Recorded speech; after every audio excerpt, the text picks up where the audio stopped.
సరే, గుర్తుపెట్టుకోండి, నీ హృదయంలో నువ్వు దేవునికి చోటు ఇవ్వనంత కాలం నీ జీవితం నిలబడదు దేవుని కోసం. మీకు అర్థమైందని నేను అనుకుంటున్నాను. ఒక కోడి ఆ గుడ్లు పొదిగించినప్పుడు దాని గుడ్ల మీద ఉంచినప్పుడు మీరు గమనించండి, ఆ వెచ్చదనాన్ని ఆ కోడి ఏం చేస్తుందంటే ఆ గుడ్లకు అందజేస్తూ ఉంటది.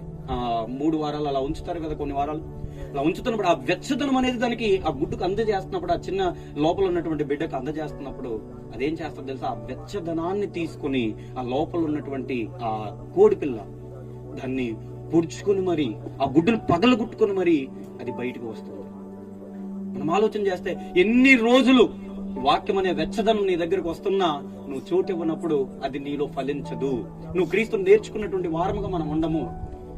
ఎప్పుడైతే ఆ వెచ్చదనం నీకు తాకగానే నువ్వు దేవునికి చోటిచ్చి ఆ మాటలకు చోటిచ్చి నువ్వు నిలబడడానికి ప్రయత్నిస్తావో అప్పుడు మాత్రమే మనము